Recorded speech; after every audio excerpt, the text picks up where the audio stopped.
أعوذ بالله من الشيطان بسم الله الرحمن الرحيم اللهم صل وسلم وبارك على نبينا محمد وعلى آله وصحبه وسلم عن ما عندها لك السنة وياشية يوكلوا هذا عن جتي من النبي إن آدم ما عن كل رهانه دبعت ذلك العضي وصاصوب لنا كتاجن وعينهم يسول فردية ومقالدي البورة وهاي بولان ولا شعب البنان ولا مسلي حل كذا إن أنا وحكني راح نروح نجاهدن مركبه الرئيسة باقي عن صوص الرئي بعمل حكي يقولها كده هاي وحن قدر إن أبا وحقول ينو البارك تديسة وحن أنا عن أمني سنة هاي هنا يبولان هاي تهاي وحن الله مارمانا oo dadka deganay ayaan ka maarmi karin marna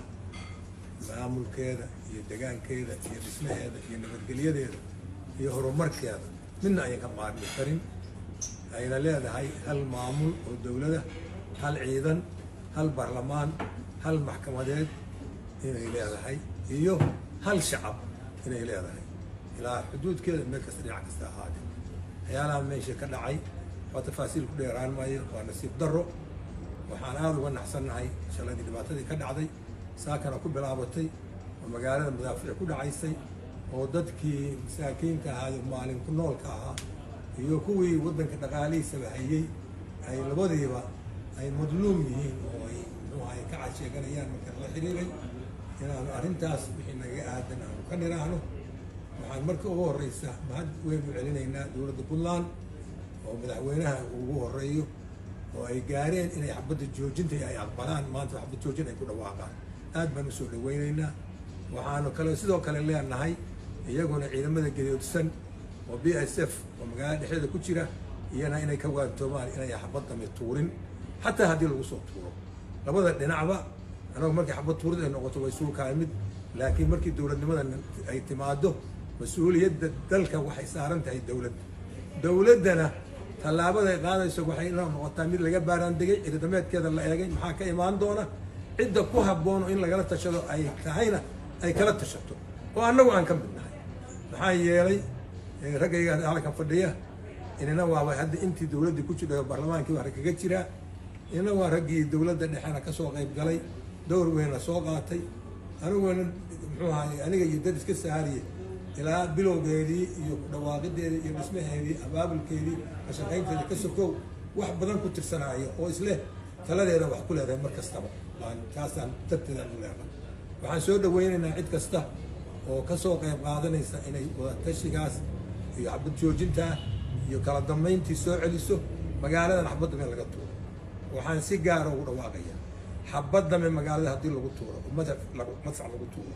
oo ama taransetaha laga tuuro ama zuuha laga tuuro ama hoobiyaha laga tuure ciddii tuurta waynay ogaataa sharciga adduunka oo dagaalka inay u hoggaansamayso oo hadhow ay noqonayso waxaa la yidhaahdo dagaal oogayaal war criminal ay noqonaya cid kasta labada dhinac mid kasta ahaatee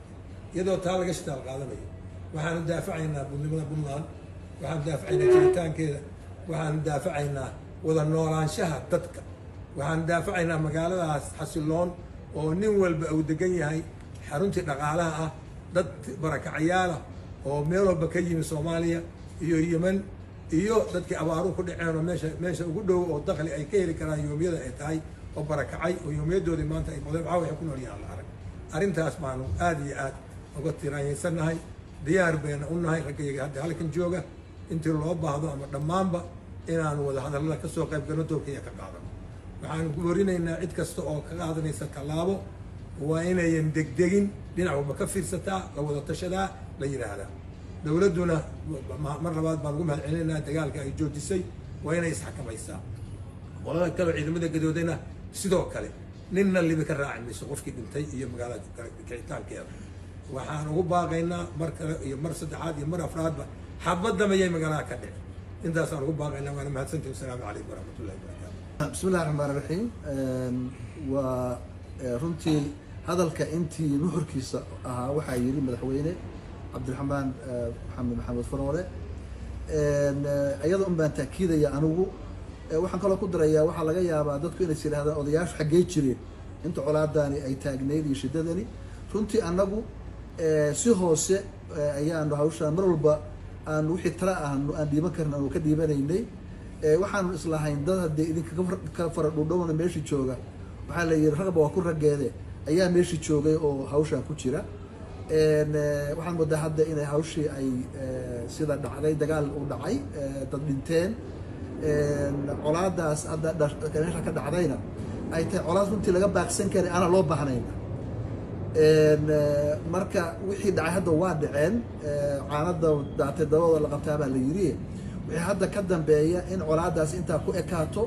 xabad dambe oo la ridaa aysan jirinin ciidamadan ishor fadhiya oo dadkii shacabka ahaa hoobiyayaashoodii iyo xabadoodii ay ka careen ka qaxeenna in la kala qaado oo la kala fogeeyo la kala durkiyo si aysan sabab ay xabad ku dhacdaan meesha aysan u imaanin taas ayaan ku darayaa nabad wax ka wanaagsan oo adduunka yani ka wanaagsan ma jiraan waxaan malaynayaa maamaaba waxay ahayd nabadda adduunka ugu qaalisan waxay ka raqiisan tahay dagaalka adduunka ugu raqiisan marka nabadda ayaa in la qaato ayaa muhiim ah runtii waa ku mahadinaynaa dowladdu in ay tallaabadan qaaday ah inay xabadda la joojiyo go-aankaas ay qaadatay waa go-aan bogaadin mudan weeye waxaana rabnaa in fursad la siiyo wadahadal intay doonta ha qaadatee waqtiga doonta ha qaadatee in fursad la siiyo wadahadallada iyo maxaa la yidhahdaa nabadda inta hawshan hore ugu jirtay haddana ku mashquulsan aada iyo aad baan ugu mahadnaqaynaa oo aanu runtii ugu taageersannahay dadaalkooda sidoo kale baaqan ka sokow sida madaxweyne cabdiraxmaan sheegay annagu waxaan diyaar u nahay wixii nagaga aadan haddii ay loo baahdana aan tagnaba meesha insha allahu inaan ka qayb qaadano arrinta iyada ah soo afjarideeda iyo dhammaystirkeedaba colaaddan ay dhammaato meeshaasna aysan dhaafin xabadda mana aan ridinin dad shacabana aysan meeshaasi aysan dhibaata kusoo gaarin horumarkii iyo wanaagii ka socday puntlandna oo hore u socdo oo sii taabaqaado mataqaanaa sii tisqaado aada iyo aad baan labada dhinacba ugu boorinaynaa inay runtii ka fogaadaan wax kasta ama hadal ha noqdo ama gacan ka hadal ha noqote oo xasaasiyadaas dab ku sii shidi karaa oo sii hurin karaa in laga fogaado ayaan ku baaqaynaa sidoo kale waa mahadsantiin. Assalaamu calaykum waraxmatullah. waxay la tahay wixii la dhihi lahaa labadii madaxweyne puntland soo hogaamiyey ayaa yiri waa soo dhaweynayaa xabjoojinta ee dowladdu ku dhawaaqday waa arrin loo baahnaa wixii maanta si khalada ku dhintayna allah u naxariisto inta dhaawacantayna allah booga dhageeyo insha allah waxaan rajaynaynaa meeshaan meel ka shishaysaa inaysan xabad dambe dhicin dalku guud ahaan iyo puntland gaar ahaanba xaaladda lagu jiro oo iska xaalad adag waqti adag waa lagu jiraa maantana dagaal dhacaa waxa uun bara kicinayaa waa dadka iyo dalka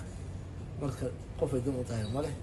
oo soo dhaweynaynaa dadka dadaalka ku jira ee raba hadda in lasoo awjado arrintan siduu madaxweynayaasha sheegeenna diyaar baan u nahay inaan ka qayb qaadano sidii colaadan aysan mar dambeed uga shisho mar ileen meeshii gaartay waxaan rajaynayaa haddii la yidhahdo in maskaxdu shaqayso dadku isu yimaadaan wadajirka dowladnimada xasiloonida intii aan hadda ku sheegnay muxuu ahaa baaqeena inta waa muhiim waxaan rajaynayaa in laga waato mar dambeeta inaysan khaladaad iyo xabado aysan dhicin waxaan rajaynayaa insha allah in ummadda sida ilaah isu soo dugo in ay xal waara oo degdeg ah in ilaahay meeshaas ka bixi insha allah بسم الله الرحمن الرحيم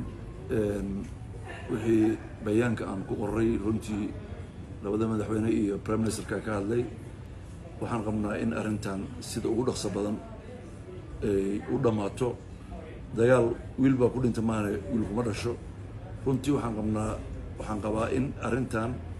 sida ugu wanaagsan uguna dhaqsaha badan xalkeeda loo gaaro waxgaradka iyo uqaasha runtii puntland muddo badan bay kasoo baaqsadeen dagaal loomana baahna maanta ciidanka puntlandna inuu intaan